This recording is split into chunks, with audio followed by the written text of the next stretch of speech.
name is Deborah Apap. I'm originally from Detroit, Michigan. I grew up in West Bloomfield, moved to Boston as a teenager, lived in Boston and New York, moved back to Detroit in 2005.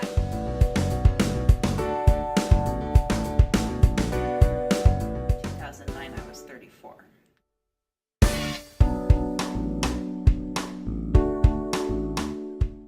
Well, the funny thing is we didn't actually buy a home during the recession. We bought a home at pretty close to the top of the housing bubble in Michigan in 2005.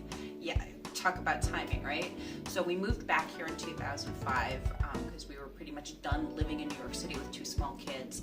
We couldn't find a house. I mean, we were ready to pay whatever it took, but there was just nothing on the market that we could find because the market was so hot.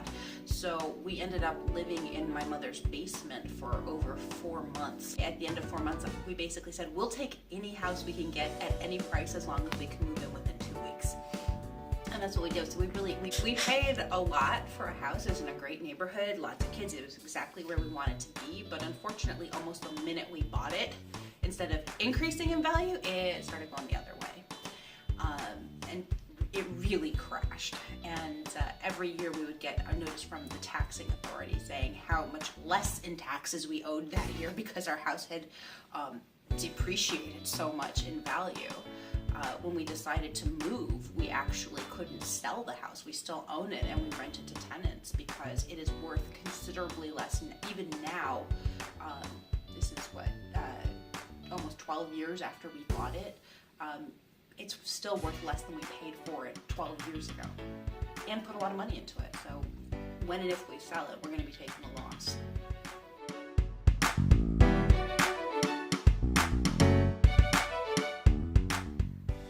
It was September 15th, 2008, so before 2009. I was traveling for work, and as you know, all airport TVs are turned to CNN. As I was going from, I think I was leaving one gate and going to another, I looked and I saw on the TV they were announcing that Lehman Brothers had filed for bankruptcy. And I had two thoughts. One is, holy crap, I can't believe that just happened. It was the biggest bankruptcy in history, over $600 billion. We are really in trouble. And my second thought was, thank God, because this means Obama's going to win the election. So those were two kind of competing feelings that I had hearing.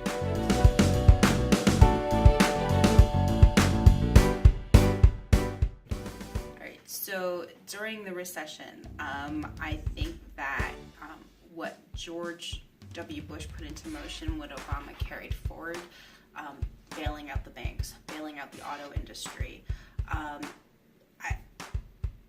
I think that it's not a good idea in general for the government to be picking winners and losers.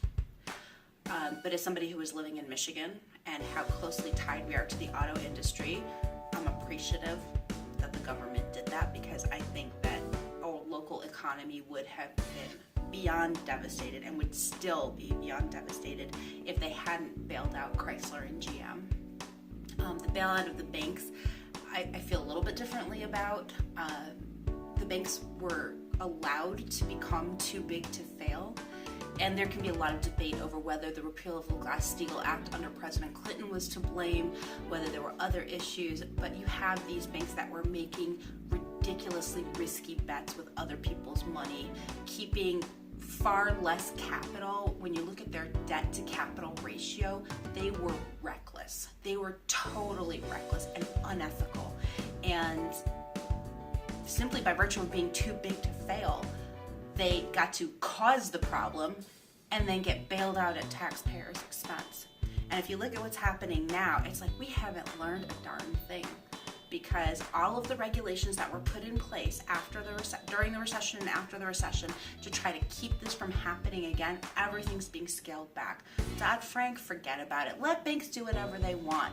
Let them slice and dice risky asset-backed securities that nobody can really understand. They'll be complicit with the ratings agencies, and we're going to have another boom and bust cycle because we don't learn from our mistakes.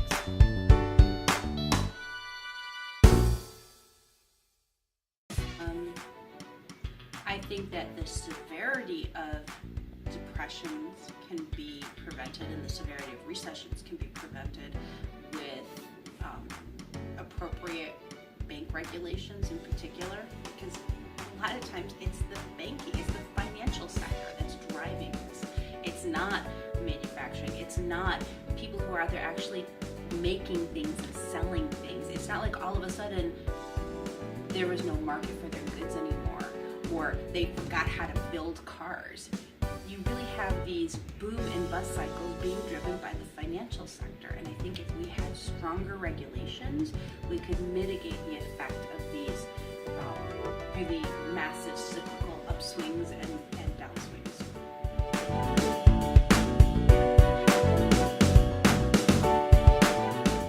I was crazy busy.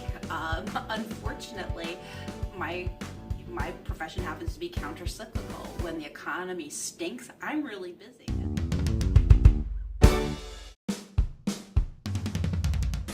It was a challenge seeing, can we restructure this company? Can we get them out of this? Can we find a business partner or strategic buyer so that people are able to continue working and having their jobs? So for me, it was a really busy, really exciting time.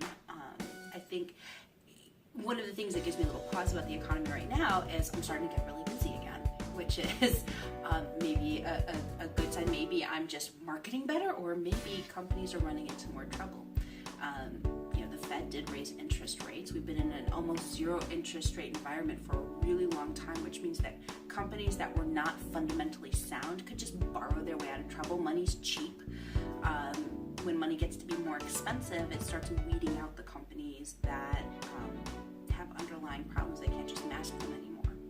So, good for the bankruptcy and restructuring professionals, perhaps not so good